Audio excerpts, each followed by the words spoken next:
Hai teman-teman, perkenalkan nama saya Mariana Angelina Faot dengan nomor induk mahasiswi 194111053. Saya dari kelas Farmasi B semester 4 dari Universitas Citra Bangsa Kupang. Baik, di sini saya akan menjelaskan materi sedikit tentang ekstraksi cair-cair berkesinambungan. Jangan skip ya, selamat mendengarkan. Baik, yang pertama-tama sebelum kita masuk kepada prinsip kerja dari ekstraksi cair-cair berkesinambungan dan cara kerjanya, kita harus mengetahui terlebih dahulu apa itu ekstraksi cair-cair berkesinambungan. Nah, ekstraksi cair-cair berkesinambungan itu adalah proses pemisahan cairan dari suatu larutan dengan menggunakan cairan sebagai bahan pelarutnya, atau juga biasa disebut dengan proses pemindahan suatu komponen campuran cairan dari suatu larutan ke cairan yang lain, yaitu pelarutnya. Pada suatu campuran dua cairan yang saling larut, salah satu adalah sebagai zat terlarut atau solut, dan yang lain adalah sebagai zat pelarutnya atau diluen. Kita akan masuk pada prinsip kerja dari ekstraksi cair-cair berkesinambungan. Nah, ekstraksi cair-cair ini adalah pemisahan senyawa yang mempunyai perbedaan kelarutan pada dua pelarut yang berbeda. Dalam hal ini, ekstraksi cair-cair digunakan untuk memisahkan satu atau lebih senyawa menggunakan dua pelarut yang tidak saling bercampur, di mana senyawanya akan terdistribusi di antara dua fase sesuai dengan derajat kelarutannya, yang kemudian masing-masing jenuh dan akan terjadi pemisahan.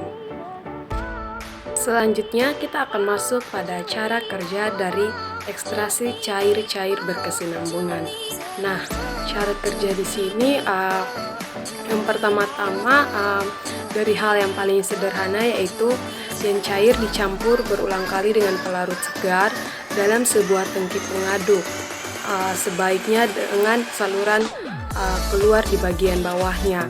Kemudian larutan ekstrak yang dihasilkan setiap kali dipisahkan dengan cara penjernihan atau pengaruh gaya berat yang konstruksinya lebih menguntungkan bagi proses pencampuran dan pemisahan adalah tangki yang bagian bawahnya runcing atau yang dilengkapi dengan perkakas pengaduk atau penyalur bawah maupun kaca intip yang tersebar pada seluruh ketinggiannya.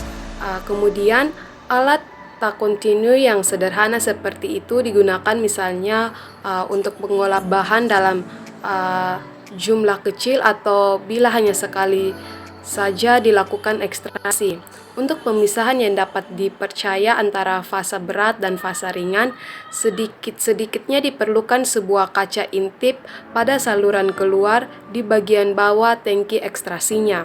Selain itu, penurunan lapisan antar fasa seringkali dikontrol secara elektronik atau dengan perantara alat ukur konduktivitas, ataupun secara optik dengan bantuan detektor cahaya 289Hz, atau secara mekanik dengan pelampung atau benda apung.